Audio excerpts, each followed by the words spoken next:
Welcome to the No Fear podcast and the No Fear live broadcast. I'm your host, Tony Lauer. If you're into mindset training, performance psychology, personal development, you'll dig this new format.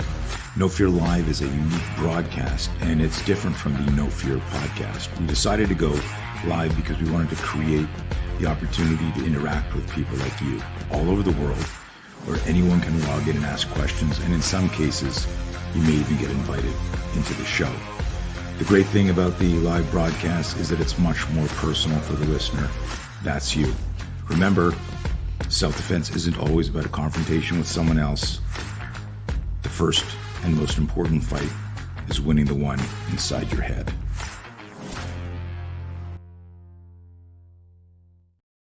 Da-da-da! Dude. Hey, Tony. Barry Eisler, welcome to the No Fear Live podcast. It is great to be here. How you doing, buddy? I'm good. It's been too long since we've gotten to see each other, although we chat every now and then. I was going to say it's been too long since we had epic sushi together, both in your hometown. I remember that massive place you took me to. It was memorable. And then, of course, we hit Nobu whenever we can. So people hate us already, just listening to this going, these guys eat as sushi. People who don't live on the coast. Right, right. I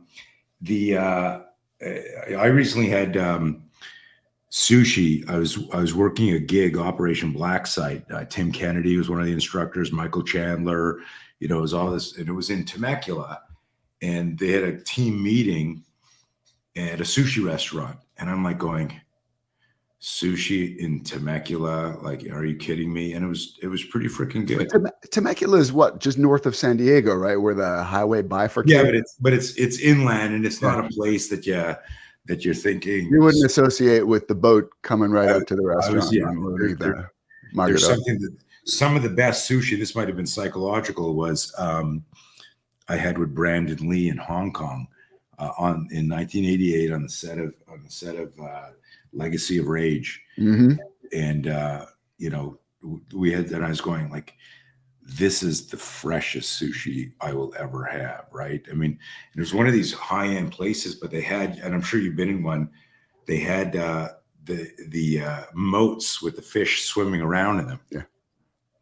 And I was like, like creepy stuff, like, taking a bite of sushi going, sorry, I think this might have been your cousin. It was like, you might have had too much sake.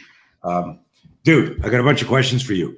And, we'll end up just chit-chatting a little bit. But I wanted to tell all the audience and the listeners, and this is live, and we never know if there's going to be 1 people or 20 people on. And so there may be some questions. But if you are listening to this live, I see some people doing stuff. And I was wondering during the day, should we do these live? We did one recently with Tim Larkin on a Sunday that had a good turnout. Mm-hmm. And I'm just going, I guess, like, real people are working during the week. What are you doing during the week for, or whatever? But if you are able to log in and tell us, say hi and where you're from, do that in the comments. Barry, what were you about to say? Looks like I was going to say, I wonder the same thing all the time. I was at the gym right before we got on here, and it's packed. So I know why I can go there. I have a pretty flexible schedule, right? I feel fortunate to be in that line of work, but that kind of work. But I don't know everyone else. I'm like, what are you doing here at 11 o'clock? Right, you're packed. It's like great that you can do it. Yeah, I think the world, and I want to come back to our connection, origin, and your history, because our audience, typically law enforcement, military, CrossFitter, martial artist, firefighter, that's the people that are attracted to our stuff. But it's diversifying, and I'm trying to get unique guests on here. And there's so much about your background that fits in right with my demographic. But what I wanted to do is like a quick sidebar, inspired by what your observation was at the gym. I think in the last 3 years, a lot of people realized that they could work from home, that they could maybe, and even people who used to work at a big company, like I think that the craziness of the last 3 years made people realize like there was no need to come to the office. All my work could be done if I got my brain on my computer and the internet.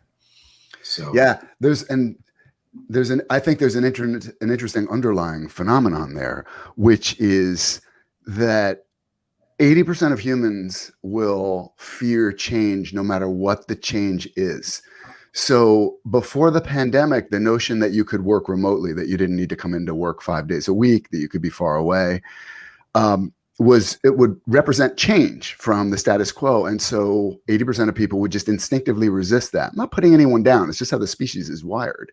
Right. I remember my best example of this is, if anybody remembers when Twitter went from 140 characters to 280, remember that? There was an outcry on Twitter. Oh, you're going to wreck Twitter. It's never going to work. And I can't conduct this experiment, but I'm confident that if you could flip it in another universe, so that Twitter started with 280 characters and then the brass at Twitter decided, you know what, 140 would be better, the very same people would be making the very same arguments for the change that was a reverse. So it's not the specific change that matters, it's just change. So it took the pandemic for those 80% of people to realize what was probably not so difficult to understand even before the pandemic, which is there are a lot of jobs that can be done remotely. You don't need all this office space. You don't need people commuting. You don't need to have them in the office to get their jobs done. So, if you want to call that a silver lining, maybe. I don't know. Well, they were all at your gym today using the equipment. Hopefully none of them had COVID. Right. And hopefully they wiped down the equipment after. Hey, let's go way back, way over a decade ago. I'm reading your first John Rain book. Yeah. And I'm like reading parts, and you're describing the violence and the timing and what you're seeing. And I say to myself, this guy actually trains. He's not writing something. This guy actually, and there's one line that I just loved. And there was one line, something to the effect, I'm going to fuck this up, but correct me because you wrote it. But when the first John Rain was 2003? Came out in 2002. Right? Yeah. So let's see how good your memory is. It was a line like something like, I don't like violence, but when it happens, I like it to be fast, or something to that. Somebody was getting in his face and woofing and getting himself pumped up. And Rain looks for ways to avoid violence, but if he sees there's going to be violence, he prefers his violence to be sudden. Right. And so the sudden violence, and anyone who follows me knows that, this is language that I loved. And I flipped to the back of the book, and lo and behold, your website was there, maybe your email in the original sleeve. I don't know, contact, but I went on there, I found that. And so I write this guy, and I write something, and we were trying to find it for the show because I wanted the show, but we couldn't find it. It was like old server. And I write this guy going, Dear Barry, I just wanted to say, like, as a guy who teaches, hand to hand, like, I was really impressed. Most people don't know how to describe violence because they're imagining and making it up. And kudos, man. And the answer I got back was, hey, Tony, big fan of yours. I actually get your newsletter. And I was like, holy fuck, this guy, because at that point, like I had you on this pedestal because you're a fucking printed author. Well, that's okay. Right. No, I get that. So I was like blown away that you answered me back, that you even knew who I was. Yeah, I remember this distinctly. I remember I was in the kitchen talking to my wife, Laura, and what you said in your email was, Barry, I don't know if you've heard of me. Okay. And I was saying to Laura, holy shit, Tony Blauer's reading my books. That's so funny.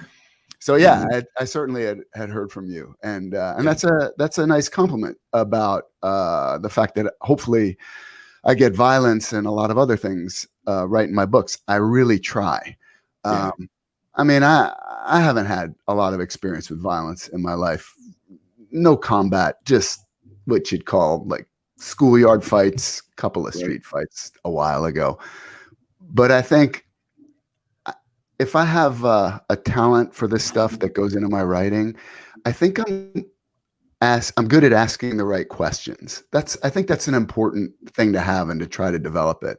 So you know a lot more about violence and training, the genetic response to an ambush, all these sorts of things. I mean, you're an innovator in all these areas. This is not my field, but I'm pretty good at when I come across people, I'm like, this makes sense. This passes my bullshit test. And I listen. And then I'll develop a body of questions, and I got a whole methodology for that, starting with, say, internet knowledge or whatever. I know I'm bouncing around a little bit, but internet knowledge gets a bad rap because people become internet experts and they start opining about things and they don't have real expertise. And internet knowledge is bad for actual expertise. That's true. But the internet's a tool. Like any tool, it can be used well or it can be used disastrously. What internet knowledge is good for is for forming a basis of understanding that can get you to the next level, which can be through further reading, experience, interviews of actual experts, etc. And I'm pretty good at that stuff. And I feel lucky to know a lot of people like you who I can go to with questions, hopefully intelligent, informed questions about your areas of expertise. And then I can use the knowledge I gain that way in my books and make it seem like I'm actually more of an expert than I really am. Right. I think so much what you described there helps me explain to people who aren't in a violent profession like law enforcement, military, public safety, how can we teach in our Be Your Own Bodyguard course people who abhor violence and really, don't want to experience it? Right. How do we, and it's the same thing. We're teaching them how to use instincts, intuition, and intelligence. Right. How do you, you talked about asking questions in every single class. I talk about the Socratic pause that, okay, I just shared something with you. I just gave you a scenario. What's going on? Where's your head? What are you thinking? This is the Socratic pause where you get to say, yeah, I don't think I could pull that off. And that becomes a talk about the psychology of fear, the penalty of inaction. Right. Yeah, but would this really hurt somebody here? That might be a talk about a nerve cluster or pain or target acquisition. I was out of breath from that drill. Okay, now we're talking about tactical fitness. So we always insert the tactical pause. You do that organically as a researcher, as an author, and you might be part unicorn, like part of your what led you here. Like I like to think that because fear has plagued me my whole life, so it doesn't surprise me that I created a program called No Fear, and that it's helped thousands of people around the world. But people are often shocked when they hear that I'm afraid of a lot of things, and I go like, you are too, which is why we're talking, not you, but anybody. And I know guys who have been in gunfights. They're not afraid of the gunfight, but they're maybe afraid of getting close to their wife or asserting themselves or talking in public. I tell this story a lot where I've had 12 full-time SWAT guys in a custom course, and I go, guys, any questions about this last block? Okay, no, let's take a 10-minute break. Guy walks, I'm getting coffee. Guy walks, hey, Coach Blood, I got a question for you. I just fucking said, does anyone have a question? Everyone said no. Yeah, I didn't want to say it. Like, he'll get in a gunfight, he'll risk his life, but you want to ask this question in front of his buddies. So in the same way you said in the beginning, people fear change. Public speaking, number one fear for many people. Let's go back to you for a second. And you're talking about you made me think of another time. So what Barry was talking about, how I interpreted that is he was being extremely humble about his skill set because you've been a martial artist for how many years now? 30, 40, 50? I started wrestling in high school when I was 14. And I'll say this, I feel I'm happy about this. I'll give myself a little pat on the back. I think I was ahead of my time in recognizing wrestling as a martial art, not just as a sport. It's a really good martial art. Are you saying you invented the UFC? Is that what you just said? I invented the internet, not the UFC. But like you, I had a lot of fears. I got bullied a lot when I was a kid. I was a really bad athlete. And I think we live in gentler times, but when I grew up, when I was in like first grade, second grade, the thing was in gym class, the teacher would take the two best athletes in the class and they would be captains of the teams. And then they could select one by one who they wanted to be on their team, whatever it was for, dodgeball or baseball or whatever the game was that day. And I was always the second to last kid to get picked. And because athletic prowess at that age is currency, I was a dork. I was, I don't want to overstate it, but I was not one of the cool kids and I got picked on. Maybe there was more bullying then. I don't really know as much what it's like now, because this is a half century later. It's mind boggling. But anyway, and that made a big, I hated being bullied, and I feel like I learned the right lesson from being bullied. Many people, the lesson they learn from being bullied is that it sucks to be bullied, and that's why you got to be a bully. And that, in my mind, is the wrong lesson. The lesson you should learn is bullying sucks, and you should try to develop the skills so that you don't have to put up with it personally, but so that you can also help other people who might be getting bullied, not so that you can become the thing you used to abhor just because it was being done to you. But that's what got me. So I started lifting weights at some point, and then I remember looking at wrestlers and thinking, I wouldn't want to fuck with one of those guys. And that's what was available to me. Like in another neighborhood, maybe it would have been boxing or something like that. But I grew up in New Jersey, and a lot of people don't know this, but New Jersey is a big high school wrestling state, or at least when I was a kid. Oklahoma, Iowa, got some big states, and New Jersey is one of them. So I got fanatically into wrestling, got pretty respectable on a short trajectory. I started my sophomore year in high school. Anyway, my initial interest in wrestling, it just became a love. I love grappling. That's my first love as any kind of martial art it's going to be grappling. No, it doesn't mean grappling is better or anything. It's just idiosyncratic. But initially it was I want to be one of those guys who I look at and I'm like, I wouldn't want to fuck with him. And then it just became an overall love for everything about the sport and the practice. So that's how I got started. High school wrestling, which was, I don't know when that was, like 1980 or something like that. And then without going into the whole history, I'll make it quick. Then I was an undergraduate at Cornell, and there were some guys I met in the gym from Japan. They were in the business school. And I don't remember how I got to chatting with them, but they were judoka, and they were tough. They were fourth dan from the Kodokans. These guys were no shit. Kodokan's the Mecca. Thank you. Yeah, Kodokan is the birthplace of modern judo. It's where, it's not the original building anymore, but it's where Jigoro Kano started judo. And so it's fair to say it's like the Mecca of modern judo. It's where you just want to at least make a visit if you're into judo at some point. And I got to train there hardcore 6 days a week for a year in 1993 to 94. But before I went to Tokyo to do this, I met these guys. They were interested in American style wrestling, and I was interested just like in grappling. I'm like, well, what do you guys do? And I realized from rolling around with them and then joining the Cornell Judo Club that I had some habits that were good in a sport wrestling contest, but that would get me hurt, or at least submitted in a judo match. Right. And so it was interesting to have to adjust my tactics and to learn this other approach to grappling. And from there, I got into Brazilian Jiu-Jitsu. And when I was in college, I told you I wasn't going to do the whole story, but it's almost done. I started playing around with karate, and what I learned from that experience, I'm really not putting down any martial art, but I think it's fair to, this is my opinion. The way you train is much more important than what you're training. So I don't really care what the art is, but if you're just doing like point sparring with it versus you're really punching each other, or if you're just doing wrestling or grappling drills, but you're not really doing a force on force thing with an opponent who's trying his hardest to do all those same things to you, I would not have a lot of confidence in what you're doing in its applicability in a high adrenal stress situation, like a street fight, like combat, like that kind of thing. Look, maybe I'm wrong. That's just my experience. And what I noticed with the karate, it was interesting, but it was point sparring. It wasn't what I was used to in a wrestling contest, which is, sure, there are rules, but within those rules, that guy is trying his hardest to do everything to you that you're trying collision. To do. There's grit, there's collision, there's anaerobic, there's a fear. Whole different feeling. So then I was like, well, I don't know anything about punching.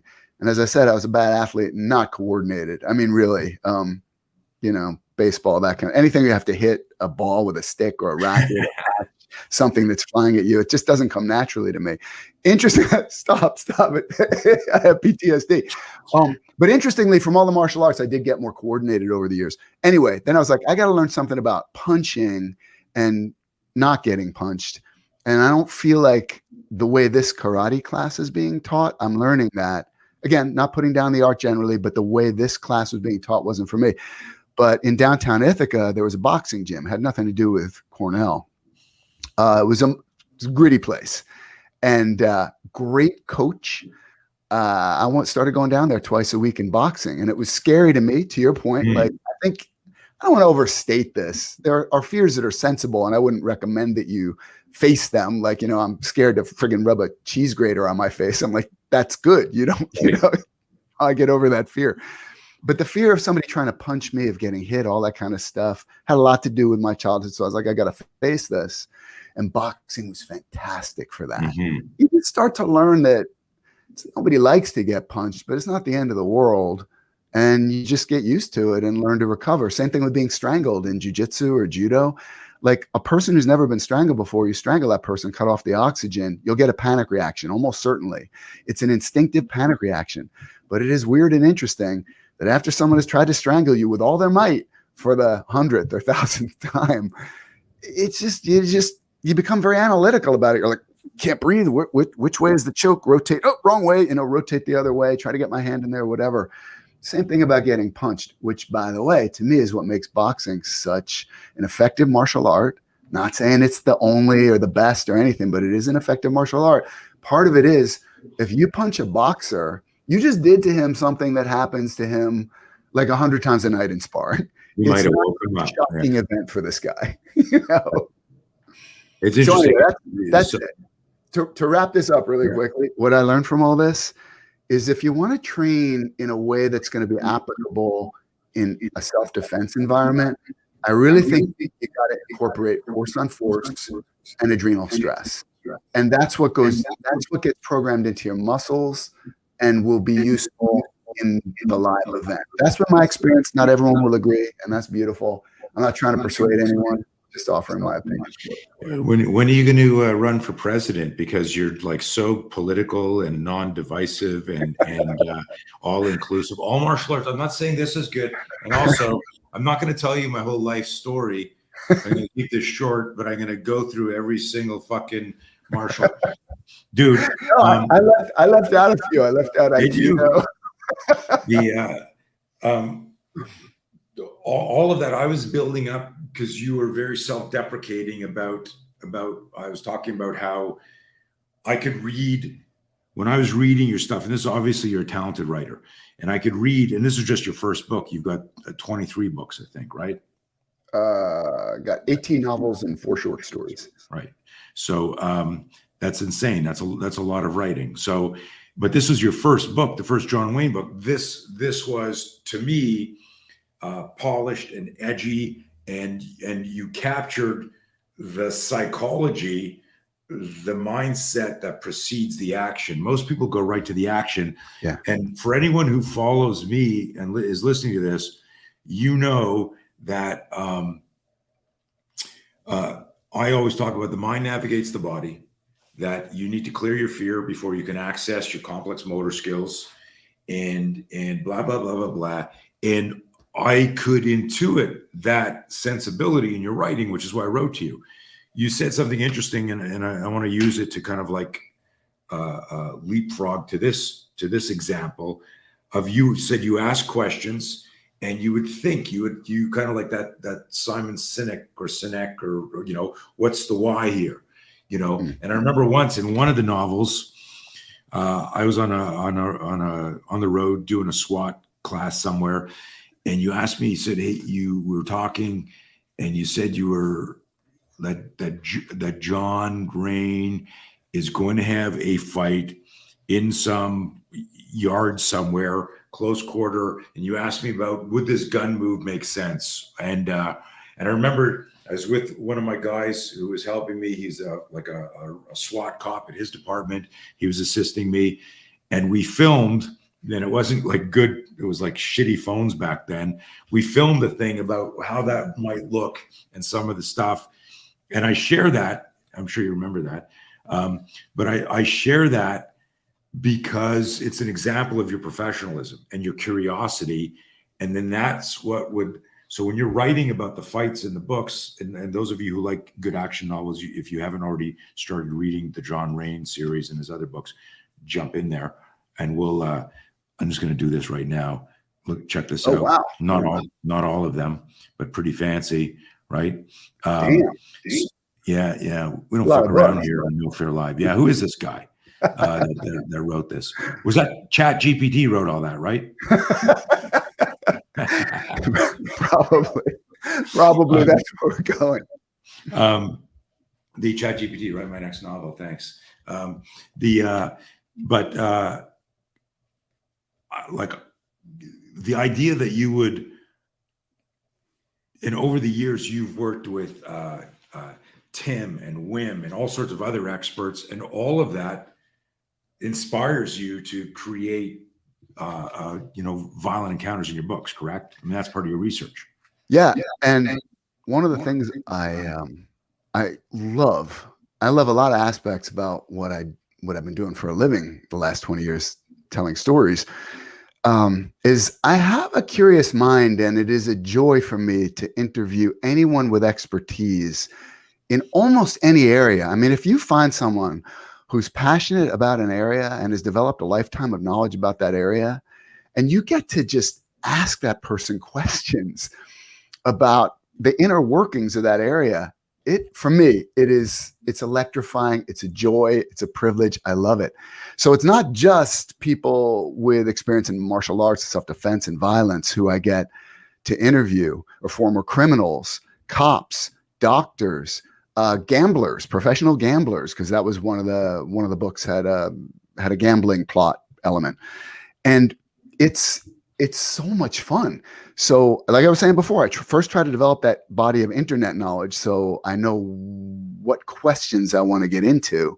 Right. And then you get to the point where you can ask someone who really knows. And people love, this isn't like stop the presses for this great pearl of wisdom, but people love to talk about things they have expertise in.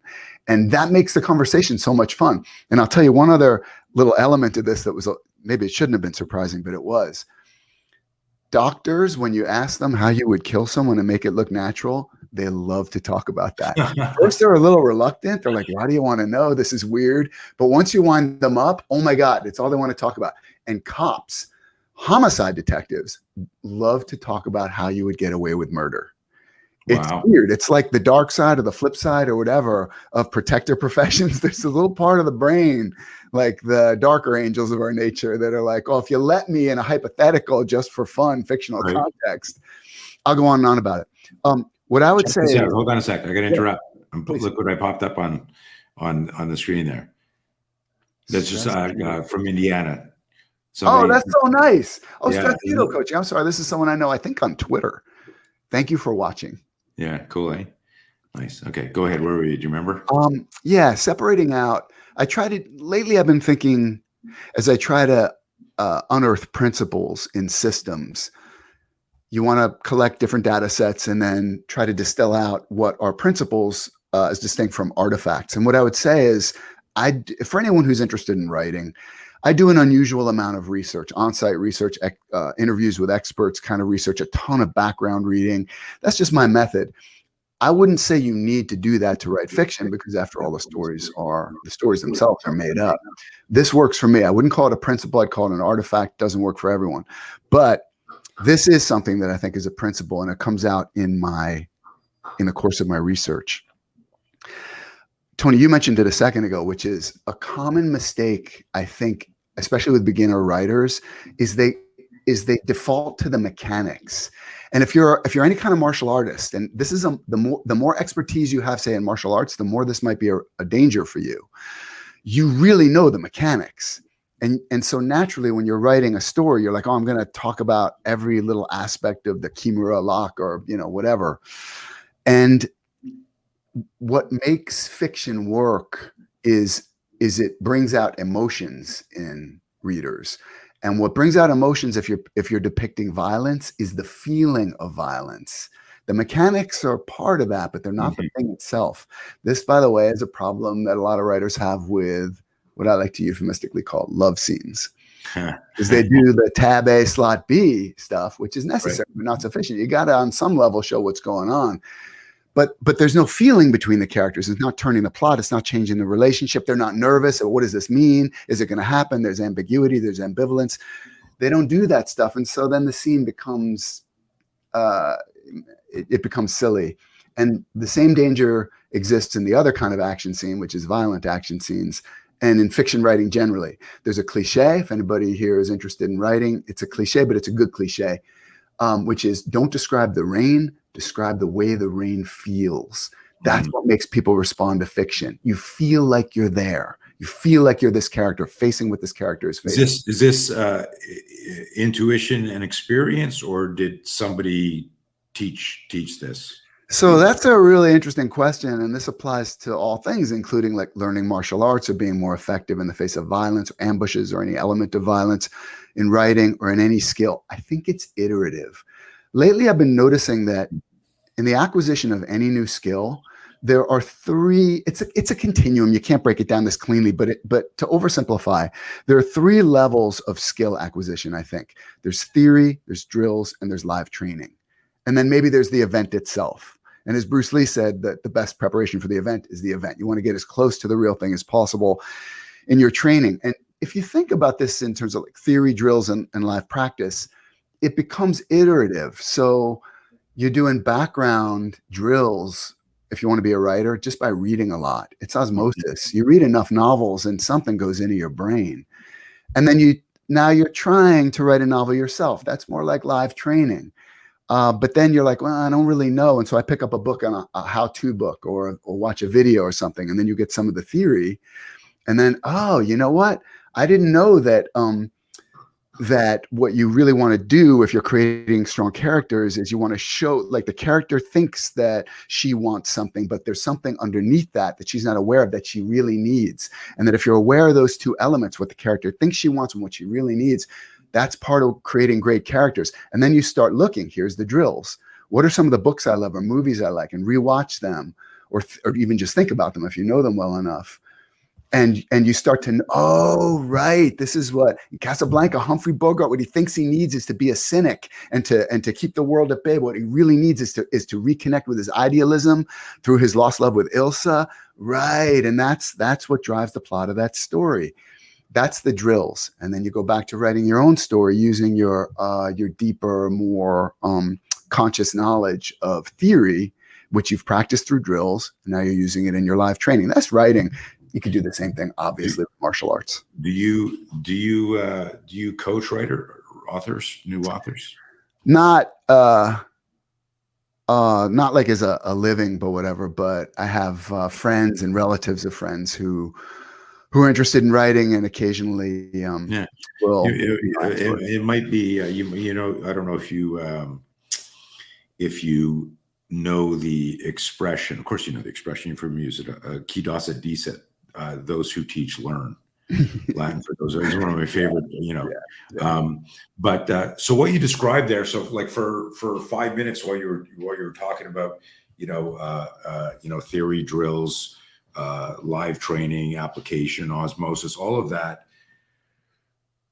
you were using, and this is for the audience right now, everyone listening. What Barry, for some of you, might have turned off a little bit when that's interesting, but he's talking about like writing and how many people going, you know what, I'm an accountant now, but now I'm going to write a book. You're probably not thinking about writing a book, but metaphorically, your story is your novel. Your life is your book, the history of you. The idea of having a theory and then having an experience and thinking about it and recognizing that every iteration of that experience, if you're actually weighing and considering the experience, helps you self-evolve and self-actualize. And I make this lovingly metaphor that, life is the teacher and life is the lesson, but you're also the teacher because you grade yourself. Oh, I showed up, I gave myself an A, but I fucking failed. I got an F, but I got up, dusted myself off, tried again. So I give myself an A for effort. That time I did a D, I had a bad attitude during it. And then if you do this enough, eventually you've developed your from experience and resilience and fear management and all of that. It's iterative. And now suddenly, you're the hero in your story as the metaphor goes. So I just wanted to, like, those of you for a moment when Barry's exclusively talking about the process of writing a book, I was going, this is fucking cool, because you could literally substitute book for your current relationship, your current job, your life, your kids. It was pretty deep there. Thanks for saying so. And for anyone who's interested in martial arts, more than you're interested in writing, which is a safe bet with this podcast. Again, everything I was just talking about, if you've trained in martial arts, you know it's the same. So what's the theory? Books. I mean, when I was hardcore into judo, I had a lot of books by experts on, some of them were quite specific. I mean, just certain books on certain kinds of arm bars, books on certain kinds of strangles, because you can go super deep on individual topics. It's pure theory. You're just reading a book. You're not going to be able to do those things just from reading the book. But then you get your training partner and you're like, let me try this. Let me try this. Okay, give me a little resistance. And now this is why I say you can't break it down so cleanly as just theory drills and live training. It's a continuum. Now your partner's giving you more resistance in the course of the drills. And eventually you start experimenting with this new technique that you learned from theory, practiced in drills. Now you're doing it on the mat in, say, if it's judo, in randori. And then maybe you're doing it in an actual match. And for me, having a primary interest in martial arts for their self-defense benefits, at some point, hopefully you will know that technique well enough so that you can deploy it under extreme adrenal stress, which would be a fight or combat or whatever. But it takes a lot to get there. So, but the same principles apply. Any new skill, any craft you're trying to learn, or your life itself, as you just said, Tony.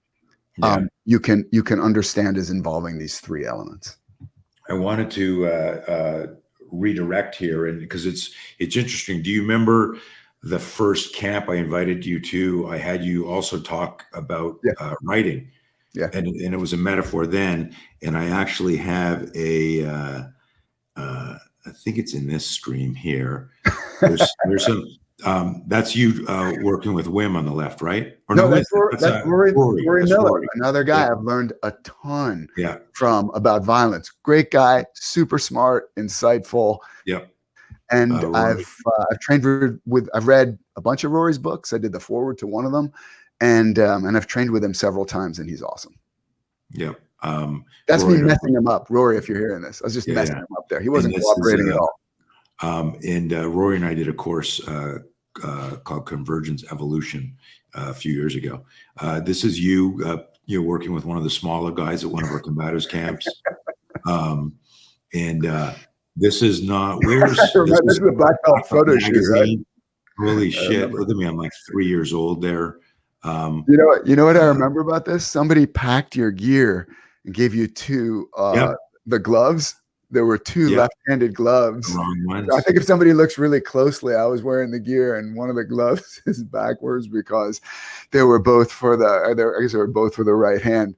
And you were not unduly pissed, but you're like, come on. I couldn't believe it. Elisa, where's that picture I sent you from the New York camp? It's not in that slide deck. Can you pop that up there? Do you have the one that I want? There's one I found a picture of. What's that?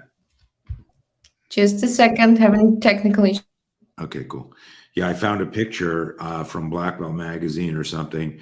The gig we did in New York City. That's the one where you also did a block on writing, but it was again a metaphor of everything. I think the biggest takeaway from that is do something every day and watch it build. And this is, I'll let you elaborate on that. But gang, those of you who are into combat sports, martial arts, certainly wrestling, who's the most famous wrestler in America? Anyone think of like, he's a legend and his name just escaped me. Oh, probably Dan Gable. Yeah. And he said, if it's important, do it every day. Yeah. Great quote. But I remember you saying, if you want to write a book, you don't sit down and write like 400 pages. You write one page, but go ahead, take that, because that applies to push-ups, that applies to nutrition, that applies to everything. Yeah. So the things that always interest me the most. I mean, look, if I'm giving a lecture to a bunch of people who are trying to learn more about writing, I'll tailor it very specifically to writing. I won't get into the meta that much because they're here for a specific purpose. But really, just the way my brain works, the stuff that interests me the most is usually the meta, the way principles express themselves across different endeavors. And I remember that talk, and I remember I'm looking at a bunch of people who are accomplished martial artists, and they're trying to take it to the next level, learn the spear system or whatever. And suddenly they're faced with this guy who's a writer, a novelist, and I could feel it, but it doesn't bother me. I've done a lot of public speaking, and the truth is, I like a hostile audience. You got nothing but room to persuade them. I'm like, I get it. You don't know who I am. You think I'm just a pointy-headed writer or something, and I have nothing to offer you about your endeavor. That's natural, but there's just a huge opportunity for me to be respectful and informative and win you over. So that kind of thing actually makes me happy. If you can remember the other thought, because I'm curious, I don't like a hostile audience. And this is again like psychological predisposition. When I had there's a guy who's a former Army highest level, now retired, and he was in a squadron that I trained like years ago, pre and post 9/11. Yeah. And nobody on his forum knows who the hell I am because he's a gun guy. Yeah. He was talking about a position like this is literally last night and this morning.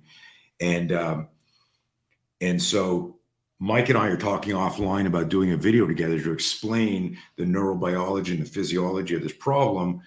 And there's people attacking me online because I went on and I said, hey, Mike, happy to jump in and share with your audience some elements of neurobiology and kinesiology. And these guys are going, and I'm like, don't get pissed, Tony. Don't get sarcastic. I don't like the hostile audience. And it's interesting is that something you learned from, like, don't read the YouTube comments or That's a good question. I don't know when I realized this, but I do remember several times when I have faced a hostile audience and it's gone really well. And then I do my usual thing where I'm thinking, so you'd think that wouldn't have gone well, but it went really well. Why? And then I try to distill out the principles. And don't get me wrong, I like a friendly audience. I mean, who doesn't? Right.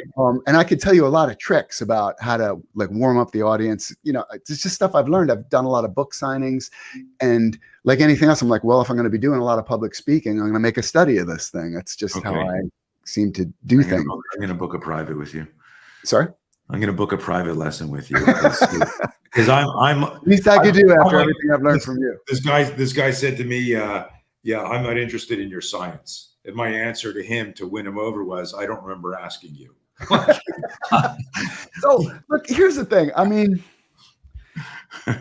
what's a hostile audience? We can get it. Like, there are audiences that you can't win over. You got to recognize that. You got people who are trolls. That's, the only rule of trolls is don't feed the trolls. Then you're just wasting your time. That's not what I'm talking about. I'll give you one quick example, since everybody, they say that public speaking is a universal fear. And there's a lot of bad advice, by the way, how to deal with that. They're like, oh, imagine your audience naked. I've never done that. Right. But I'm like, why would that help? Stupid. Yeah. I don't know. It's just what everybody says to make them feel like, I don't know, like they're more human and they don't have power. This is a good example of our psychological difference. You hear that and you would look at the person maybe who said, I heard this, or this is what I tell people, and go, I think that's bad advice.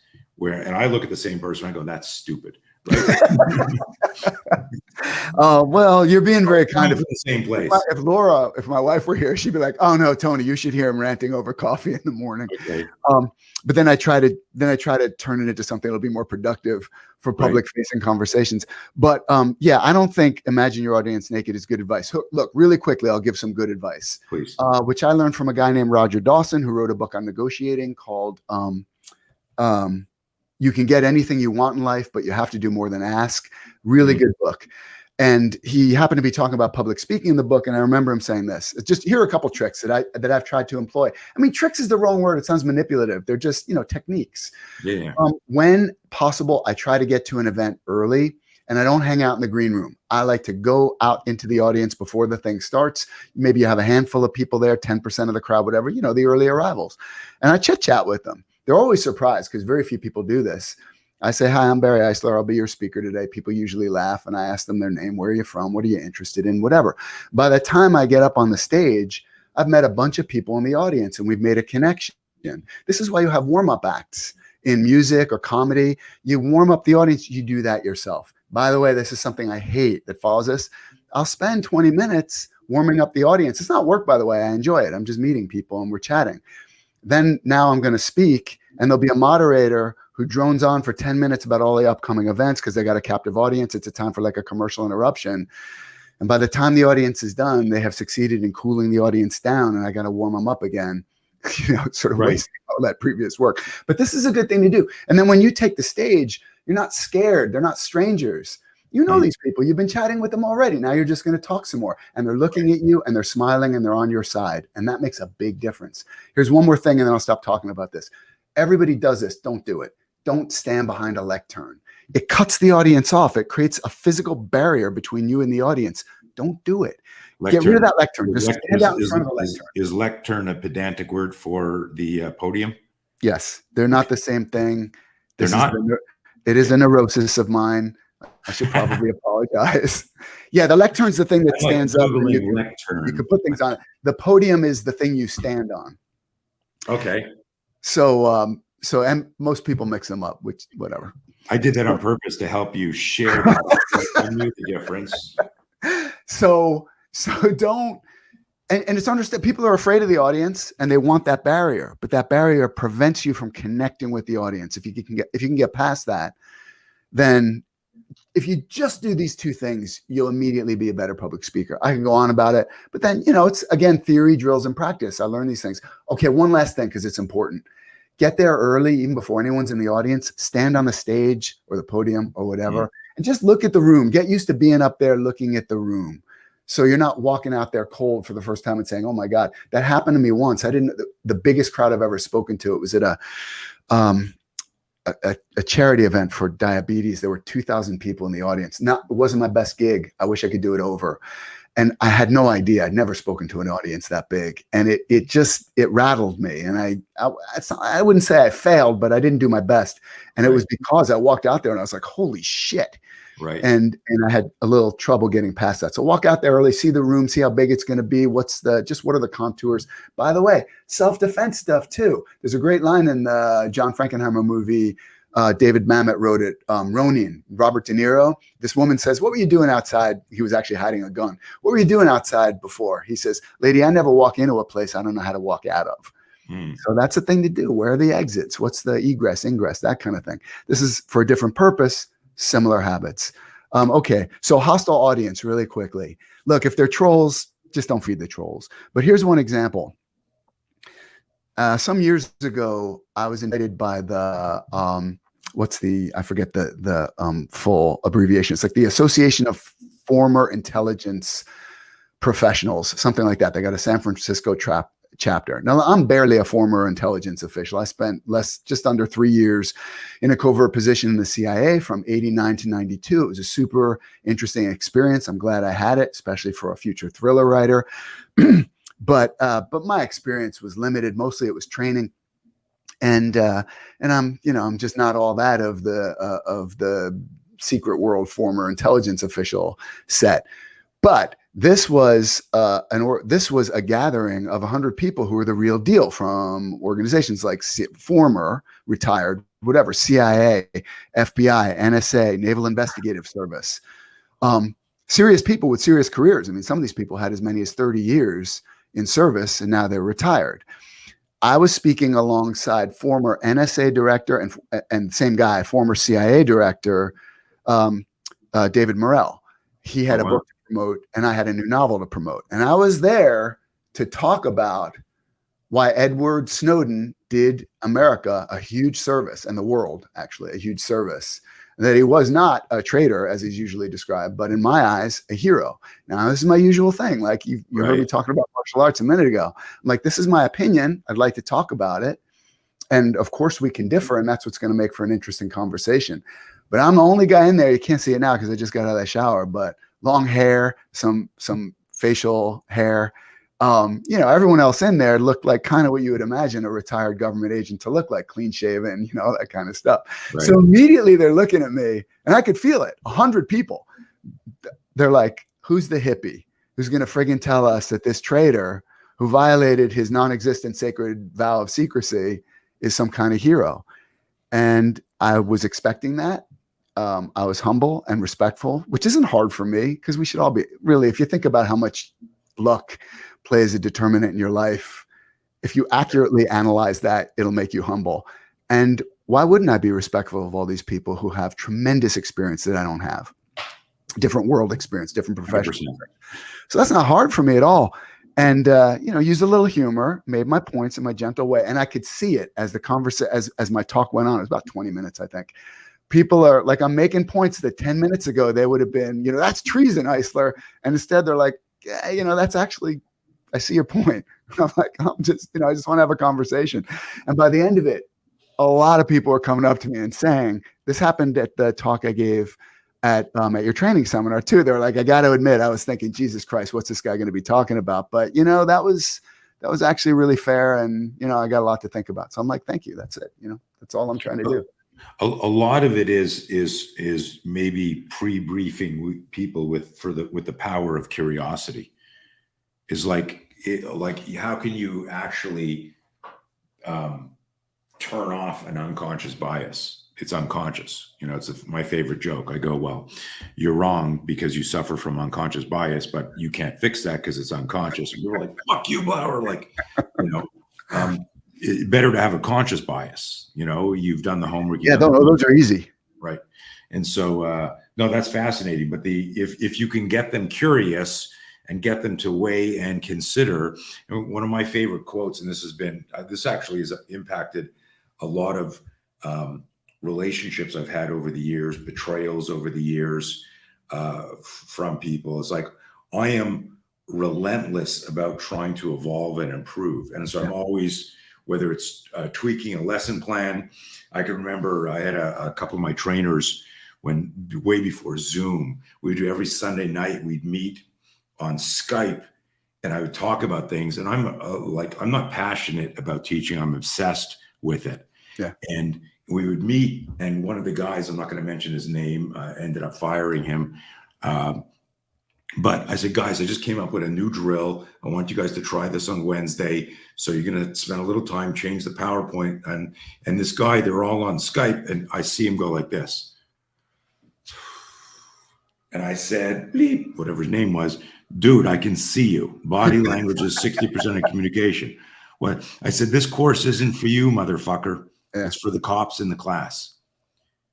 You're retired. They're the ones moving towards the danger. Yeah. We're going to keep, but there was a quote I heard years ago, and it was, be willing to give up who you are today for who you could become tomorrow. And that really resonated with me. But a lot of people, this goes back to full circle, what you said right in the beginning, people don't want change. So as I changed, there was resistance to it. But it's, again, if you try to talk to somebody, you go, hey man, be curious about this evolution. Then if they have an unconscious bias towards not wanting to change, which most people do, like they've got to manufacture that you're the problem, not them. So this is, this connects in so many ways to so many topics, but then you get into a question about the fundamental wiring of the human brain, which is part of what you do. Like, what's your brain going to do if you're ambushed, which is going to cause your body to do a certain thing. And instead of working against that, if you think about the way you've broken this down, your body's going to do what it does if you're ambushed. And there's so much data on this. Do we really even need to prove it? Right. And then the question is, how can we convert that into something useful, something tactically, physically, what's the word I'm looking for? Like kinesthetically, like biomechanically useful. Right. That can keep you in the fight and allow you to get past that startle flinch response and back into the fight. Hey, Jack, thank you for joining it. Yeah. I miss New Jersey. Yeah. So that's a really interesting thing there, where you're like, look, I'm not trying to, I'm working with certain raw material that is predetermined. It's genetically determined. Right. I'm not trying to redesign it. I'm just looking at it in a pragmatic way. This is what it's going to do, and how can we work with that?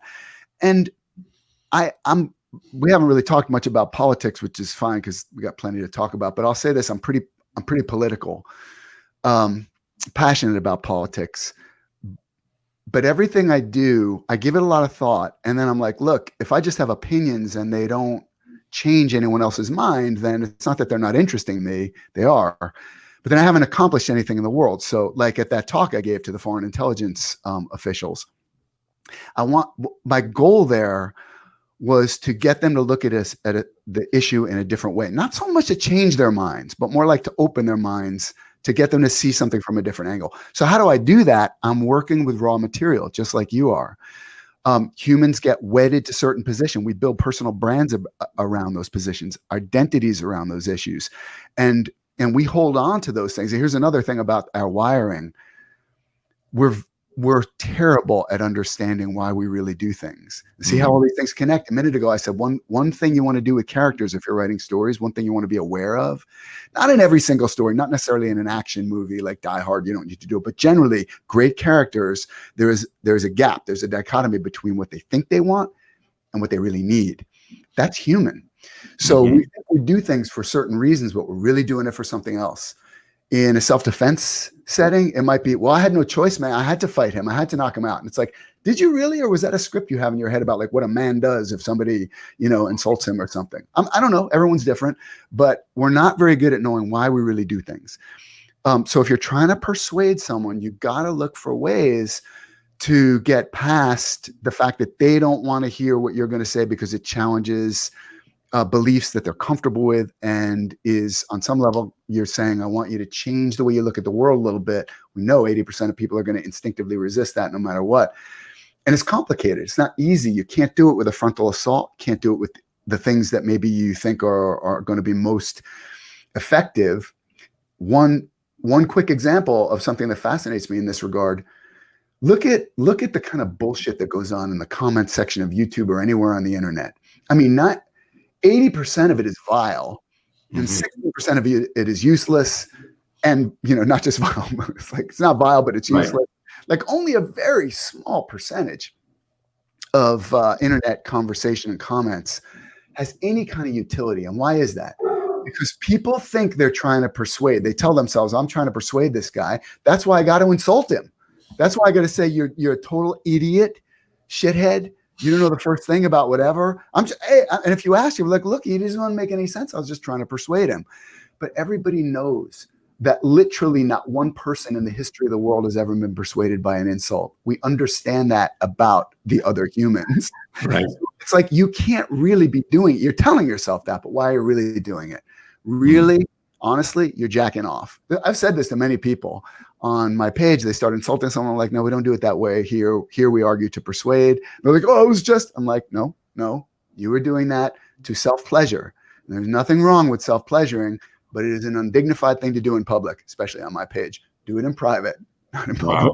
Wow. So I try to look for ways to get people to see things differently. I know I'm going on and on about this. You've mastered the art of. No, that's nice of you to say. I'm a long way from mastering any art, and I don't always live up to these ideals because I'm human. But I will say this: if you look at the other humans, you'll recognize that one fundamental thing is if people don't feel respected, they will not listen to you. You're done. So you're going to have to find a way. This person's your enemy, your adversary. They have a different ideology or a different way of looking at the world. Okay. If you disrespect them, if you visibly disrespect them for any of that, you will never, ever persuade them. That's probably 30 to 70% of what's wrong with America today. But whatever. People don't listen. They just insult each other. This is fucking great. It's pissing me off. Yeah, it's very important to me that it's pissing me off because I recognize, my instincts certainly online. I think I'm way better. Certainly, again, to go back to the word, of you saying it's iterative. When I had, I remember, being rudely challenged by a contrarian in the 80s, and my answer to his question was I sucker punched him to the body and dropped him because the conversation was going anywhere. But it was yeah, but if I did this and I did that, and like going, but you wouldn't even know in like an ambush when it was happening. No, because I go, dude, if somebody who understands sucker punching wants to drop you, if they truly have analyzed it, you won't even know. I just, whack, I fucking hit him with a body shot, and he's, it didn't hurt him, but he was over. Yeah, I get it. But that was 20-year-old Tony. And I could think about it. I remember getting jumped at a seminar in Australia in the 90s and being so angered by it, I almost quit teaching. I was so angered because I was there truly. I come in and go, I'm only trying to make you safer. Kind of almost, and this might be one of the reasons why you and I have sustained a relationship for such a long time, is there's so much interleaving in our principles. We explain it differently. You're turning 60, I'm 62. We're in that, but when this happened, I wasn't like, okay, the next guy. I was like, I literally wrote in my journal that day, I'm never teaching again. If this is what me trying to make people safer is gonna, I'm gonna have a target on my back. But my next seminar, I remember flying back from Australia, and I was flying right to New York City and right into another gig. And there was all these, there was 40 people in the seminar. I only knew 3 of the people there. And I said, listen, I got jumped in Australia. Obviously, I had managed the violence and stopped it because I'm here. I said to the group, I contemplating fucking giving up teaching self-defense publicly because I was so disgusted by the attack. I said, so let me explain to you right now, these are the rules of engagement for our seminar. If you go, and this is word for word, if you go outside the drill and I think you're trying to either embarrass me or hurt me, I will defend myself with extreme prejudice. Now, and everyone looked at me, and the room got really quiet. I said, there's usually one fucking asshole in the audience who's looking at me like in the original Roadhouse. I thought it'd be bigger. I go, if you're that guy, here's what I want you to do right now. Put your hand up and identify yourself as the guy that's going to ruin the fucking day, and I will refund your money now, and you could just fucking leave. And what does everyone do in the room, Barry, right? Everyone's like, right. But the seminar went very smooth, but it was like, I did not enjoy that, but it wasn't a very Alan Watts approach to the Zen of well, that's to me, that's just a version of a heckler. And I mean, I could go on and on about this stuff, but all right, really quickly. For me, one of the fundamental laws of human nature is that humans abhor powerlessness. We're attracted to power, but it's not exactly a flip side of a coin. Abhorring powerlessness is its own thing. And the most basic form of power is the power to hurt, the power to destroy, whatever. You don't have to have any skill. Anybody can do it. And so this is where hecklers come from, trolls come from, that guy you mentioned at the seminar. Anybody can kick you in the shins if you're dancing. You're not ready for it. You're not thinking about it. It's supposed to be cooperative. So, when you're in, one of the things I learned in government training a long time ago at counter-terrorist training, and then at the same time I was reading it in a guy named Mark McYoung, another self-defense guy who I've learned a lot from. His first book, this is 1989, Cheap Shots, Ambushes, and Other Lessons. And he's talking about, a lot of people have expressed this in different ways. Code white, code yellow, code orange, code red. Different people give different colors. But the point is, look, right now, if somebody just pops into my office where we're having this conversation, it will be hard for me to get in the game. The doors are locked, the windows are locked. I'm in my own house, my own office, and I'm really focused on our conversation. That's how I am in my house. So we learned that, out in the world, you want to be more in condition yellow, which is, you're not like, what's going on? I got to be ready for anything. But you have a shorter transition to make if something really goes wild. By the way, I'm going to mention something that was really useful when I was teaching my daughter to drive. And so I'm going to mention it. When you first start telling people about these, some sort of color-coded system, condition white is you are completely relaxed. If you get ambushed when you're in condition white, it's going to be hard for you. Hopefully you've trained in the spear system and your body's going to convert a genetically inspired startle flinch reaction into something tactically useful, which, with outside 90 and your fingers splayed, and you're going to... Guys, okay, let's stop the whole call right now. That was perfect. We got that one take. That's our commercial. Thank you. Hopefully you'll be able to do that. But no matter what, if you started a condition white, you're going to need more time for your body and your mind to get in the game. But if you're condition yellow, is more like, you're alert. I'm out in the world now. there could be a problem. Condition orange is you identify something that specifically looks like it could be a problem. And that is one step away from condition red, which is action, whether it's running away or fight or whatever. The closer you are to condition red, the less time it's going to take you to get there. And this is a concept a lot of people initially resist. I probably did. I don't remember. It was so long ago when I first came across it. Because what they say is like, that sounds really hard. I'm going to be exhausted, right? You're going to be in condition yellow all the time when I'm out in the world. The truth is, condition yellow is a condition you are in when you're driving, or it should be. If you're parked, no, that's fine. I mean, you can just be, texting or whatever it is you're doing when you're parked. But if you think about it, when people talk about defensive driving, you're talking about condition yellow. And the longest drive I've ever had solo in a day was over 800 miles from dawn to dusk. It was about 15 hours. It was very tiring, but you can drive that far in condition yellow. It's just alertness. Like, what are the other drivers do? Are there any problems? And then if somebody looks like he's doing something a little that doesn't look good, like he's weaving a little in front of me up the road or whatever, you start to progress into condition orange. You're giving that guy a little bit more attention. And if that guy suddenly does something crazy, you're much more likely to survive it, to be able to react to it effectively if you're moving into that evasive maneuver from condition orange. But if you're just, whatever, doing your thing, and that guy suddenly cuts into your lane, and he was doing all these pre-event indicators, we would call it in a violent situation, but it's the same concept in driving. He's giving you all the signs in the world. He's weaving, whatever, maybe he's drunk, and you don't see any of that. Suddenly he cuts you off and doesn't give you any room, and you have not given yourself time and space to react. I'm not saying that's on you, but later when you're like, he came out of nowhere. Not really. It was there. If you were in condition yellow, you would have spotted it when you had enough time and space to react effectively. So for anyone who finds that concept of condition yellow, condition orange, it's just the way you drive. It's exactly what we do instinctively when we drive. It's fun and not surprising that you use that. We use that too. And I've actually done an article on it saying, like, if you are a pretty decent driver, then you can easily enhance your survivability or make a connection to your self-defense IQ by extrapolating, I've got these skills here. And we talk about that. If you can improve your perception speed, you can improve your reaction time. And your perception speed, you can do that in training. You can do that in reverse engineering scenarios and analyzing real events, going, what happened before, what happened before, what happened?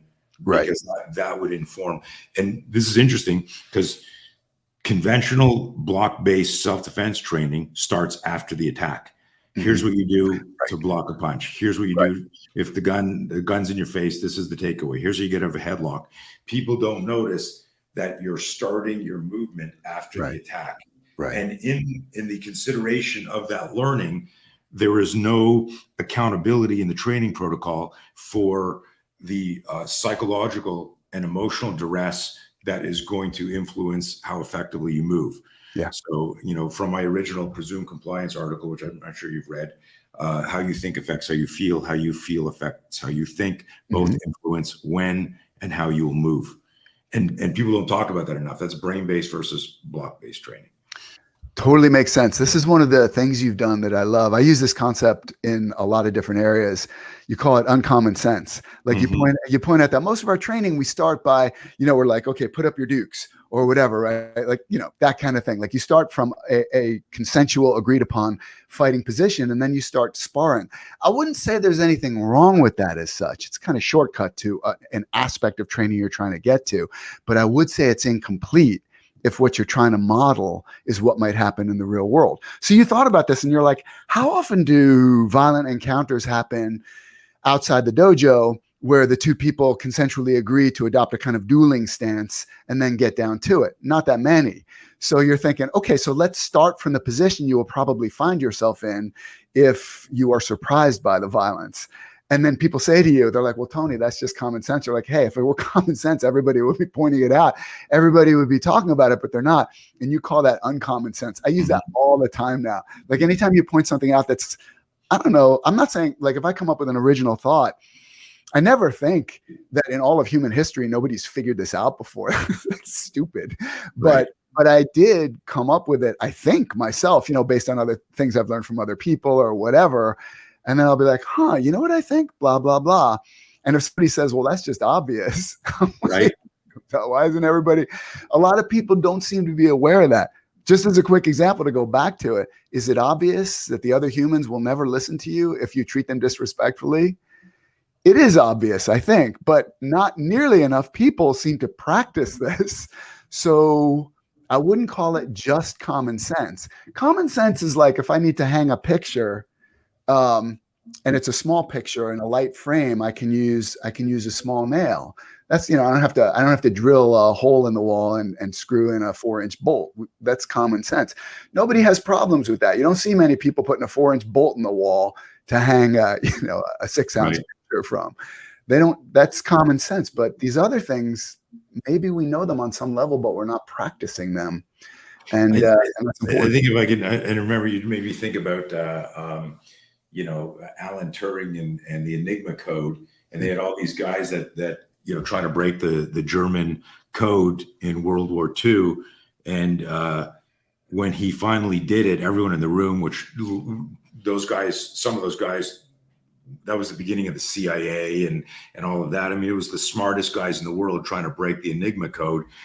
And then Turing, is it Turing or Turing? Turing, I think is how it's pronounced. But yeah. So he figures it out, and as soon as he figured out, they all went, well, duh, obviously, right? And so something happens, and I talk about this in our system with the 3 I's: instincts, intuition, intelligence. When you can find the intersection, you have the aha moment, and that's, I think, some of the problems I've experienced in the self-defense world, where I've made this connection to neurobiology, kinesiology, and psychology, and explained it, and then people do it and they go, oh, well, I could have figured that out. and it's literally no, you couldn't have. You figured it out the same way somebody else broke the code. It only seems obvious in retrospect. I'll give you two really quick examples of this that I find fascinating, because yes, they seem incredibly obvious in retrospect, but people didn't know them.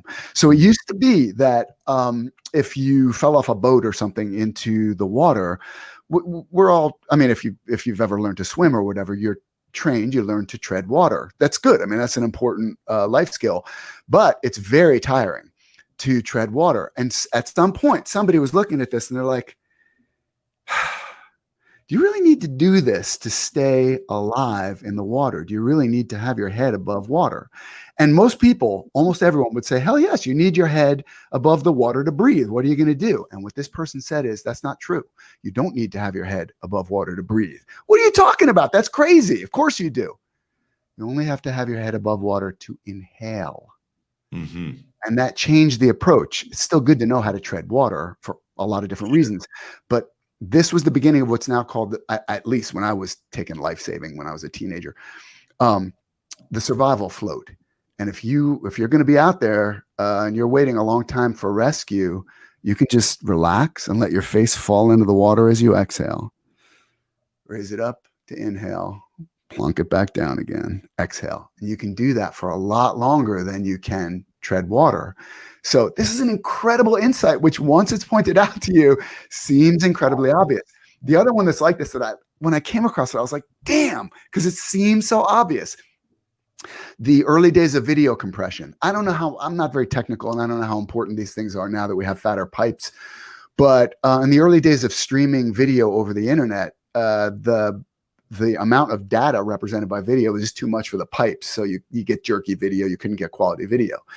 They're like, what are we going to do? Because it's 30 frames a second. Yeah, that's a lot of data to stream over these pipes.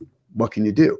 Somebody had the insight of, if you think about a video like the one we're looking at right now, very little is changing in these in the image of you and the image of me, frame to frame. It's almost all static. There's only very small things that are moving, like my hand's moving now, but everything else is static.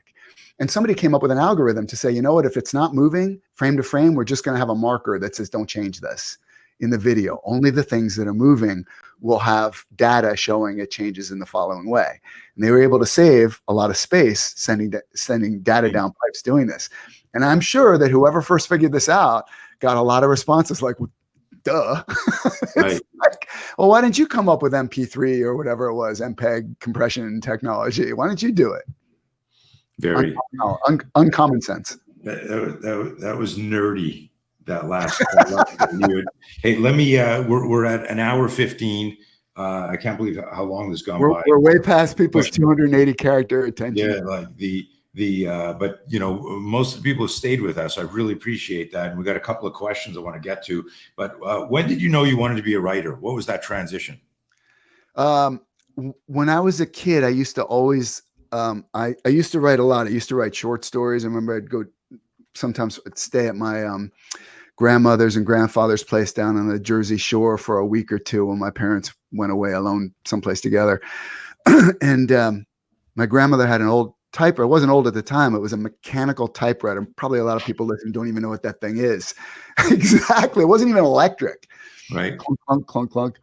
And I used to write short stories when I was down there. And I suck at more things than we have time to talk about, but I'm not being immodest in saying I think I was born with a certain amount of talent for writing. And so naturally, I somehow I used to read a lot of books, gravitated toward writing, used to write stories, like I was saying. Every job I've ever had, I became known as the guy to go to if you needed something written, marketing copy, a business plan, whatever. I don't know why it took me so long to put two obviously related thoughts together. One is I loved reading novels. I've always read a lot. I've never met a writer who isn't a big reader. It's not going to happen for a variety of reasons. One is inclination, and the other is just the practice, like the osmotic practice. But it took me till I was 29 or 30 before I put together two incredibly obviously connected thoughts. One is, well, you're a pretty good writer, and you think it would be cool to be a novelist. Like that would be a good way to earn a living. Have you ever tried writing a novel? I can't believe it took me till I was 29, 30 to think maybe I can do this and have an idea that maybe this could be turned into something. You could, if you stay with this, maybe it could turn into a novel. So that's my story of how I became a writer. It wasn't an always thing. I was always good at it, always sort of interested in it, but it took me until I was almost 30 before I really gave it a shot. There's something that you, I think it's on one of your pages, and I was looking at it in preparation for this talk, that every location and every book you've been to, these are actual, is that you would think that anybody who writes would do that to describe it effectively, but is that not the case? So this is another thing I would say. This works for me, but I wouldn't say you have to do this. And I once read an interview with Eric Van Lustbader that I loved, because if anybody doesn't know Eric, I used to read his books when I was in high school and college. I used to read about his first big book was The Ninja, and then it was like White Ninja, and like a lot of kind of fantasy martial arts, Asian fantasy kind of stuff that I used to love. And someone once asked him, so his books have to do with ninja, Japanese stuff.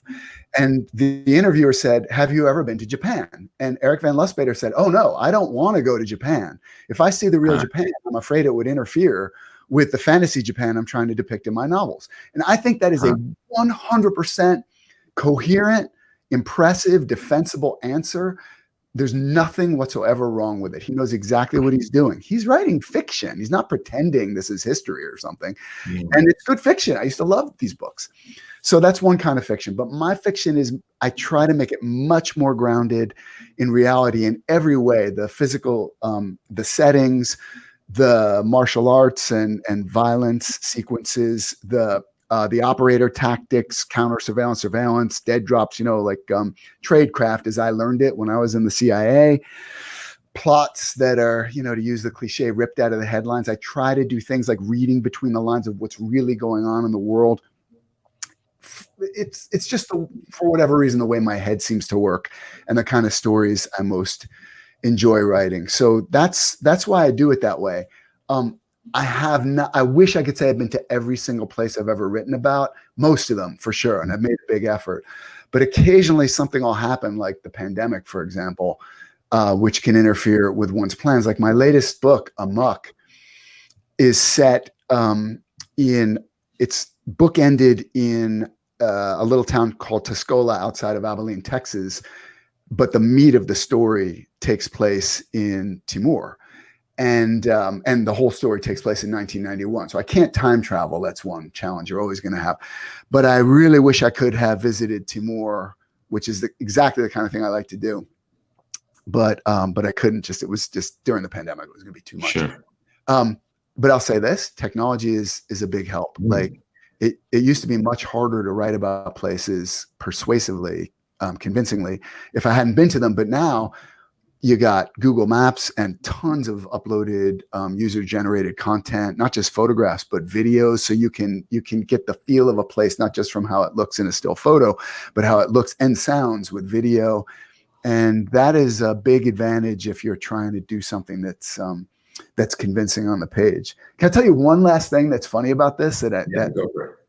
I've been to Thailand a few different times, and various Thai locations have appeared in several of my books.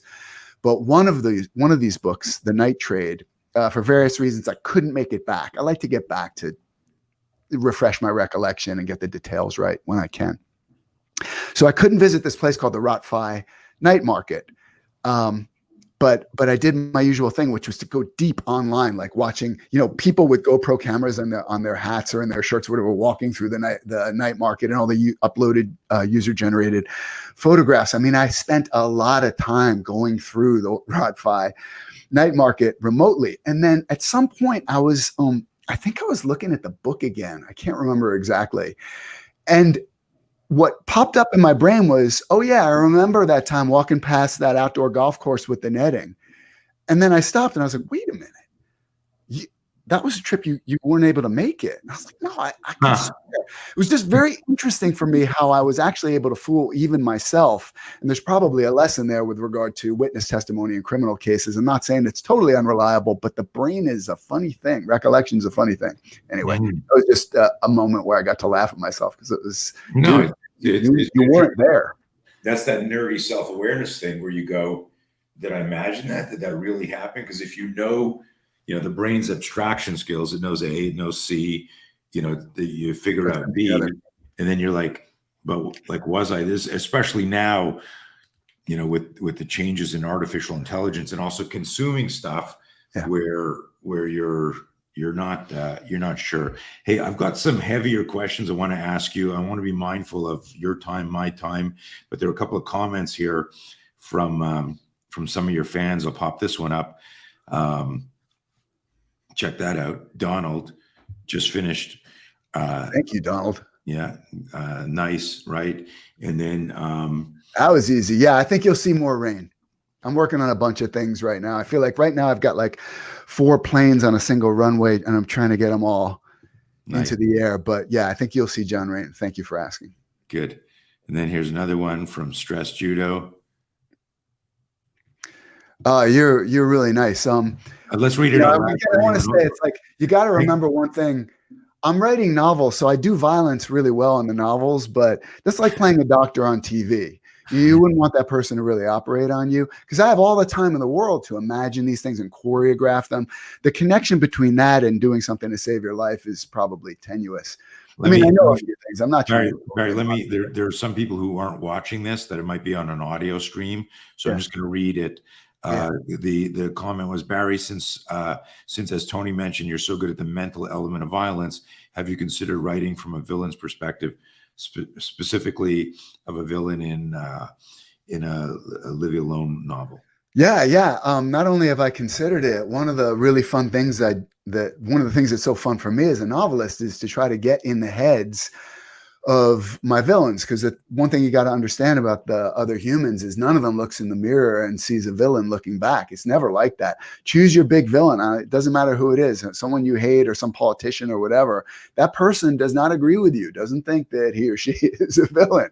They probably think you're the villain and they're the hero. So you got to remember that. And that makes building a character and understanding the villain, where the villain's coming from, even if you don't show it so explicitly on the page, but you got to understand your villain has justifications by definition. Otherwise the villain wouldn't do what she does. Right. So that's a really fun thing for me. And I think I would say I've done it. I mean, in Amok, we got a guy named Joko, who's an Indonesian special forces soldier operating in Timor during the Indonesian occupation of East Timor.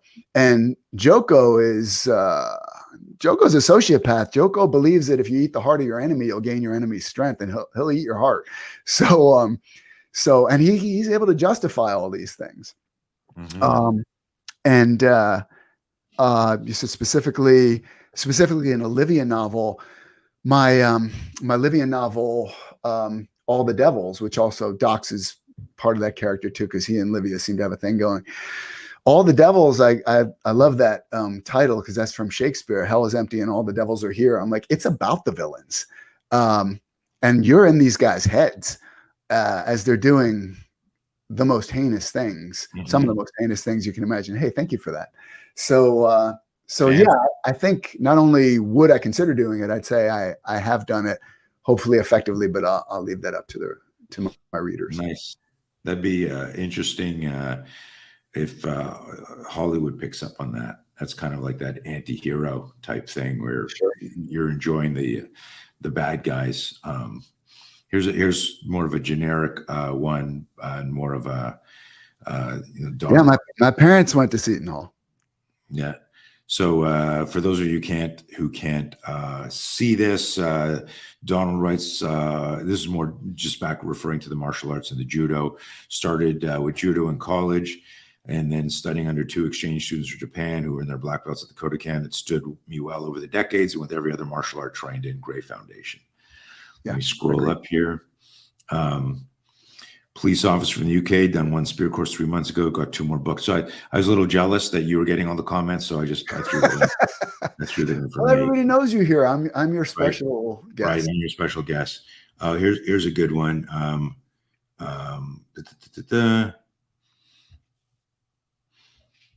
Barry's just talking to a friend about your books. Anything new on the TV front for John Rain film or series? I remember years back it was being shopped around. Yeah, so the short answer to that is IMDb, for reasons I don't know anything about IMDb other than I love it. I think it's the reason the internet was invented, but it's often not very current. So about 8 or 9 years ago, Keanu Reeves was attached to play John Rain, and that development project ultimately didn't go anywhere. So that one's dead, but there's a new group that is trying to develop the Rain books for television. And I would describe them as a smart group of passionate, capable people who really get the character and the possibilities for television. Nothing that it's not like I'm bound by secrecy. I mean, like nothing to report yet, because in my experience, statistically, these things don't make it. I mean, if you had to bet and you could bet even odds, you should always bet against anything being making it all the way to the screen. Just because, again, you just have so much product chasing, even in the golden age of streaming television with Netflix and Amazon and Apple and Hulu and Disney and Paramount and Amazon Prime. I mean, it's even with all that product, there's still so much more product that can fit in the available distribution. It's probably even, well, not probably. And again, I just say this intuitively, the likelihood of you, not you personally, but like anyone getting a TV show or movie produced and then released is greater than the likelihood of you getting picked up by a publisher on a book. So I don't know for a fact, but it's daunting odds. Right. Yeah. So I'm going to digress, but it's super short, because I think this is really important. I heard some really good advice from Jean-Claude Van Damme way back in the day. It was on one of the late night talk shows. And I know, Tony, you've been mixed up with him on the cover of any number of black belt magazines. Right. The last thing the talk show host asked him was, do you have any advice for people, for martial artists, people generally, whatever? And Jean-Claude Van Damme said, believe in yourself. And I thought, that is really good advice. On some level, it's aspirational. And so like any aspiration, you want to break it down into things you can actually do. But what I would say is this, recognize the odds are daunting if you're trying to write a novel, or if you're trying to become a black belt in a martial art or whatever, because just statistically, most people who start down that path drop out at some point. Or if you're trying to write something and get it made into a movie or into a television show, the statistical odds are daunting. And so what should keep you going, in my opinion, is not so much like, I'm going to make this happen, and if it doesn't happen, I've failed, I'm a failure, whatever. It's not like that. You just want to be in a position at the end of your life where you don't have to have any regrets. You don't have to wonder, what would have happened if I just kept working on that manuscript for an hour a day? Do you think I could have gotten published? Well, if you don't write that manuscript, I can tell you the answer. No, you will not get published because you didn't write the manuscript. If you do write the manuscript, you at least got a shot. You bought a lottery ticket. There's a chance. And that's your job. Your job isn't to get published or to make the TV show or even to get the black belt or whatever necessarily.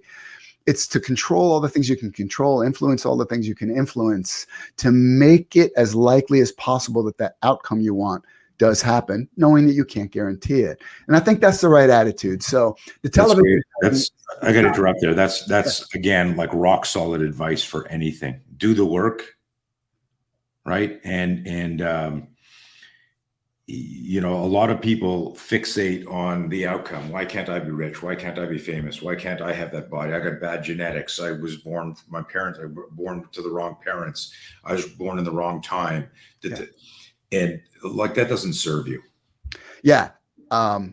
Totally agree. So I try to focus on doing the things I can do to reduce my susceptibility to bad luck, increase my susceptibility to good luck. That's my job. By the way, because the way these principles express themselves in common in disparate fields always interests me. I'll mention something I learned from Masad Ayub. A lot of people listening, you might know Masad Ayub. He's a gun guy. He's an expert in lots of a legal expert in criminal cases. He's a former cop and a recognized expert on firearms. And I got to train with Mas years ago at his course used to be called Lethal Force Institute. It's changed. I forget what it is now. But here's one of the things that interested me because it made so much sense as a kind of life principle. So Mas breaks down shooting, combat shooting, into component parts. And they're smooth draw, aggressive strength. I'm going to pantomime, but a smooth draw, aggressive stance, guerrilla grip, front sights on the target, roll the trigger. Those 5 component parts of getting the bullets to go where you want them to go. And that's, if you focus on those things, and I'm not much of a shooter, and I was even less of a shooter when I took Mas's course, but it was interesting to me that if I did exactly what he said to do, which was stop thinking about the target and start thinking about the component parts, you can control those things or manage them better than you can manage that out there goal. You'll notice that you become a better shooter. The bullets start hitting where they're supposed to go. And he's got countless anecdotal data of cops who wound up in shootouts. And this is kind of what you're talking about, Tony, where the ambush happens and like your genetics are going to take, there's a startle flinch. And again, what those cops say is their initial, in their terror, like somebody's shooting at them and they get their gun out and they're shooting back and they're like, die, or like drop him, like shoot him, hit him. And the bullets are going not where they're supposed to go. And then the training kicks in, which is, front sights on the targets, on the target, guerrilla grip, roll the trigger. And almost like, oh, it's a miracle. The bullets hit the guy and he fell down. And that really interested me because I'm like, that is a thing that you can apply in your life. Again, like writing a novel. Stop thinking about like, when I'm at a book signing or something, and just do the work today. Just write however many words you're going to write today. I've written 18 novels and 4 short stories. It's pretty much, and some teleplays and screenplays too, none of which tragically has been made yet, but still done a lot of writing. My point is this: when I start a new book, even with all that experience, I look at the screen and I'm like, holy shit, how am I going to write 100,000 words roughly? That's a lot of words, 400 pages, whatever it is. And what I've learned to do is don't think about that. That's too big. What are you going to do today? Okay, today I'm going to write, I don't know what it's going to be, 500 words. A good day for me is 2,000. But just do the work today, do it again tomorrow. And pretty soon a month has gone by, 2 months, 3 months. You'd be amazed at how much you've accomplished. Doesn't guarantee you'll get published, but it makes it possible. And that's your job. Amazing. I was distracted trying to find that picture of me with it was on the cover of Inside Karate, where a lot of people thought it was Van Damme. I don't look like that anymore. I will want to show this from a long, long time ago, where this is from our first camp together. I remember this. You know, in Central Park, and man, did we have a blast there? That was a great time. Okay. Oh, and that's from that was in I think that's a Black Belt magazine article, right? Yeah. Yeah, Black Belt Mag. Okay, I got a couple of questions for you. Because this is the No Fear podcast. In general, don't let this be the beginning treatise of a new novel. What have you learned about fear just in your life? If your daughter said to you, Dad, talk to me about fear. Easy one. So what I would say is it's a real thing. And I would track it the way you track, like if you get ambushed, your body's going to do a startle flinch response.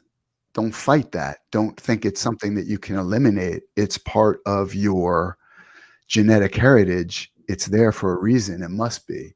Why would God or nature have instilled everybody with fear if it were just, if it were purposeless? So accept it as part of your nature and try to manage it rather than fight or eliminate it in ways that are ultimately useful. That's not too much of a novel, right? But if you want to go deep on this, I would recommend a book by Gavin de Becker. Tony, I know you know of it. It's called The Gift of Fear. A lot of people listening have heard of it. It's a fantastic book. And I'm gonna do my usual thing, but it's really short. I'm gonna connect two things. It's fascinating. One of the things Gavin de Becker talks about is this: that it is the nature of fear. That fear is about the thing that hasn't happened yet. If the thing is happening or has happened, you're not afraid of it anymore by definition. So I think this is his example.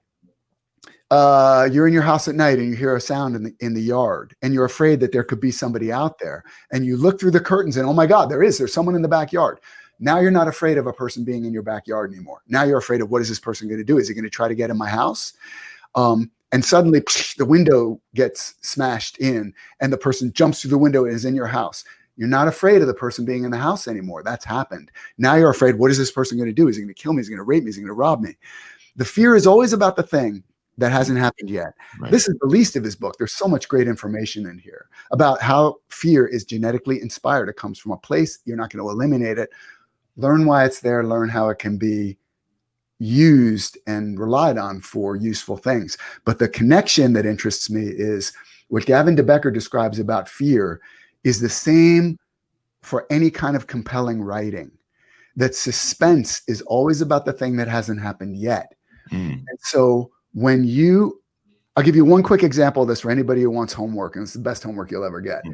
Go watch Inglourious Bastards, because Quentin Tarantino is as good as this at anybody I've ever encountered.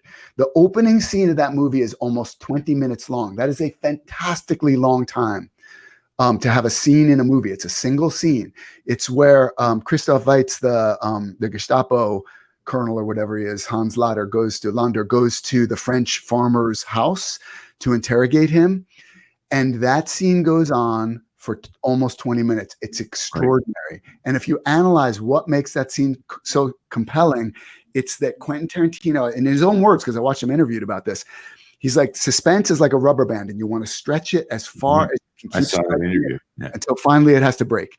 And fear is like that. Suspense is like that. And art, depending on the kind of art, if you're telling stories for a living, you should have that in mind. Once the thing happens, nobody's suspenseful about that thing anymore. So you better be sure that it's going to lead to the next thing that they're going to be suspenseful about. Anyway, I sorry you asked me for a short answer, and I seem no, that was great. It's great. Just as an aside, we found the cover where people thought it was Van Damme. Hey man, that is Van Damme, right? And back in the what year is that? I can't even see that. Holy shit! Like 5 or 10 years ago. Oh my God, way longer than that, dude. I'm joking. That was close to 30 years ago. Pretty wild. But anyways, no, that was a great example of fear. All the stuff with the Gavin de Becker, like all anxiety is a worrying about the future. And it's not easy just to say, oh, it's just this, because fear is real. And then there's some memes out there and some schools of thoughts that say, well, imagine fear isn't real because it's this. I go, well, if it's fucking producing cortisol and keeping you up at night or gives you a heart attack or ruins your life, then it's fucking real. So how dare you say that? But I just wrote an interesting article. I just wrote an interesting article last week in my Substack. And if you're not following me on Substack, guys, you should follow it, because I'm putting all of my old and my new writings up there. You can communicate, like you can leave messages on stuff. So on the Substack, I wrote an article where I talk about the difference between actual fear that's triggered by a stimulus in front of you. And so your instincts, your intuition, and your hardwiring respond. You get the physiological response, but also imagine fear, which is where you're the producer, you're the director, you're the screenwriter, and you've cast yourself as victim number one in the horror movie in your mind. And a lot of people do that worrying about the future. So that's all part of the No Fear program that everyone should be investing in anyhow. And that's the name of this podcast. So another fear question. Obviously, fear and fear management has shown up in how you manage negotiation, because I remember when on the sly you were saying to me, hey, Keanu Reeves is like, that's huge. Your brain can't stop thinking, oh my God, that would change my life. And you've got to manage the Mas Ayub protocol. What are the steps I need to do, instead of just be thinking about, okay, honey, what are we going to do with all this money? Right. So it's managing fear as a writer. Hey, you got a deadline, and you're like, fuck. Do you ever experience writer's block? No. And not because I knew you were a unicorn. No, but it's funny. People, I do book signings, and sometimes I do interviews and stuff. And people ask questions about my process, that kind of thing, which I'm always open to. My process interests me. It's my process, but I always try to be careful. Like, I never want to just say, like, this is just some idiosyncratic thing I do that nobody else can learn from. And when I say I don't have a problem, I've never had a problem with writer's block, it's not because I'm special. And if it were, I wouldn't want to even talk about it, because what could someone else do with that? I think the reason I don't have a problem with writer's block is because I'm constantly feeding my imagination. I have a lot of interests. And so if you talk to a lot of writers, a lot of fiction writers, one common element I think you'll come across is that they get inspired by the what if question. And then the underlying question is, where does the what if question comes from? Like, if I seem to remember ages ago reading an interview with Michael Crichton, and like, where did you come up with Jurassic Park? And he was reading an article about genetic splicing or something like that, because he had a medical degree and read those journals. And then his mind just paused and thought, what if somebody did this with dinosaur DNA? Could you grow a dinosaur? What if? And from there, he built out this whole, and then it's, you got to keep asking questions about who this and why that.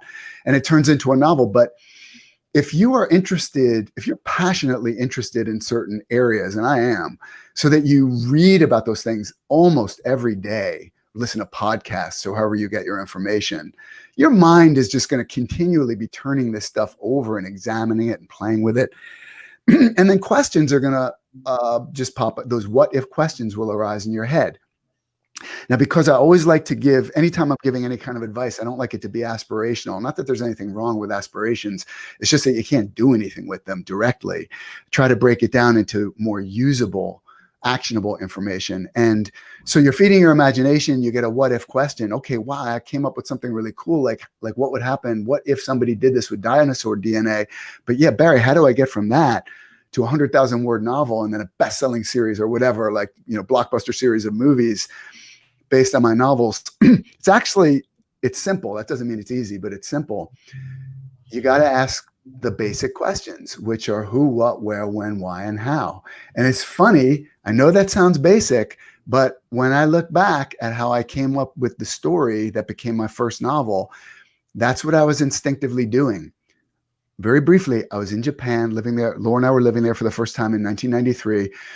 I was on my way to work and I was intoxicated by the city. I can go on about that. I love Tokyo. It's my favorite city. I miss it. I haven't been back in since before the pandemic. But anyway, Laura and I were indulging all our interests about Japan. We had some Japanese friends and they're taking us to jazz clubs. I was training at the Kodokan 6 days a week. I felt like I was living in a movie about my own life. Every night when I got to the Kodokan, I was like, I cannot believe I'm here. I was out of my mind. I felt like I was high all the time when I was living over there. It was incredible. Going to whiskey bars. We just loved everything about Japan. And I have this pre-existing interest in martial arts. I had my training at the CIA. I've read a lot of books on things that I call forbidden knowledge, like stuff the government doesn't really want anyone except specially trained individuals to know, but that's always been an interest.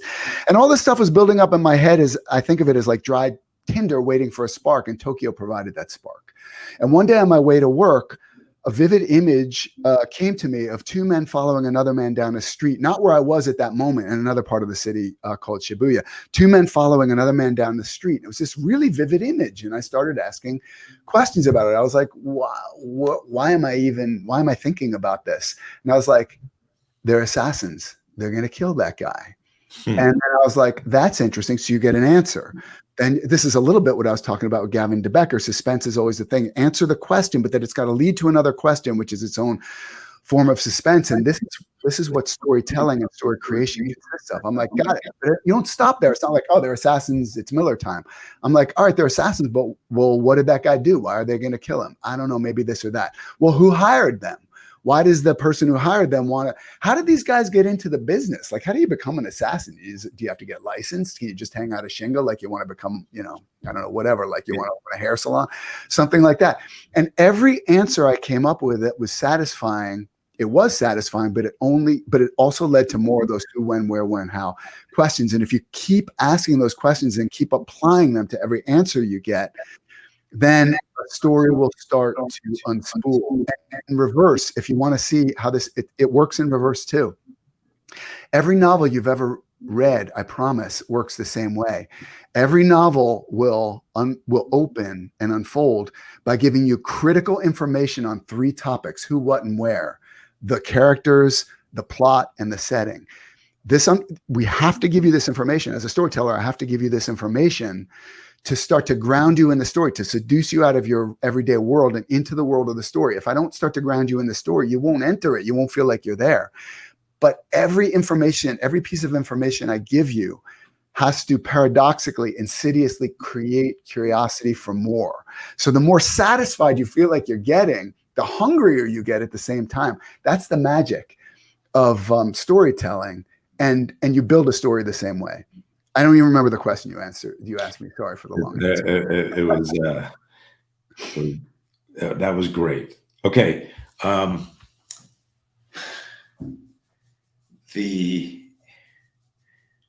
don't know. I'm trying to remember what the question was. It doesn't matter. It was a fantastic rant. Hopefully I answered. It was a good answer to some question.